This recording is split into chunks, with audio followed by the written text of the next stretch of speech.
My tenants chainsawed my great-grandparents' 100-year-old pine trees because they didn't match the bride's rustic bohemian wedding vibe. So my life has been an absolute chaos lately, and I need to vent. About 4 years ago, I inherited this house and the surrounding property from my grandparents when they passed away unexpectedly. The property includes 2 rental houses that my grandpa had been renting to the same 2 families for like forever. We're talking over 2 decades. Things were always pretty chill between everyone, even when I took over as the landlord. I'm only 31 and the dads of both families are in their 60s, so I can tell they're not thrilled about having someone my age and a woman as their landlord. But whatever. I've never raised their rent from what grandpa was charging, which is way below market now, to be honest. And whenever they have issues with the houses, I always get someone out there within 24 hours, sometimes even faster. So I thought we were cool, you know? Well, here's where things get nuts. The son from one family and the daughter from the other family have been dating for years and decided to get married this summer. The father of the bride, let's call him Vaughn, asked if they could have a block party wedding in our little cul-de-sac and decorate on my property too, since it's part of the neighborhood. I figured they meant like putting up lights, maybe some flowers or whatever, so I said sure, no problem. Big mistake. Yesterday morning, I woke up to the sound of freaking chainsaws. I ran outside in my pajamas to find Vaughn, the groom's dad, Jesse, and like 3 other guys cutting down the massive pine trees that have been on my property for literally 100 years. These trees were planted when my great-grandparents got married. The house was their wedding gift,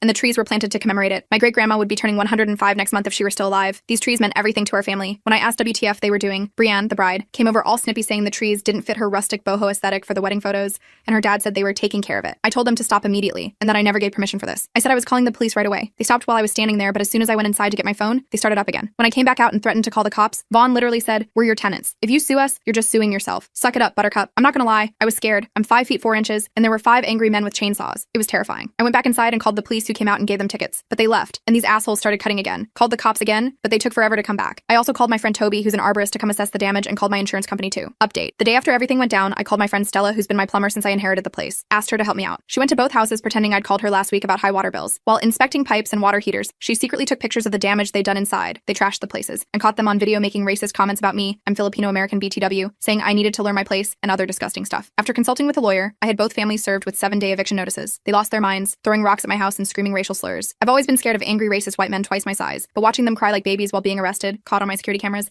made me realize how pathetic they really are. Patricia, the bride, made this dramatic Facebook post about me, then stood up in church during prayer time begging for prayers because our landlord is evicting us because she's jealous I'm getting married. The pastor, who knew the real story, just calmly replied, "I thought she was evicting you because your father cut down her pine trees." Hardest game of try not to laugh I've ever played. Several church members came up to me after service to express support. According to Toby's assessment, the value of the trees alone, based on age, number destroyed, and one's damage beyond saving, is worth more than all 3 houses combined in our current market. Then my lawyer started talking about treble damages, and I nearly fainted. We're talking hundreds of thousands in damages. They did trash both rental houses out of spite. Luckily, I have enough savings that I can survive without rental income for a while, so I'm using this as an opportunity to renovate both places since they haven't been updated since like the 90s.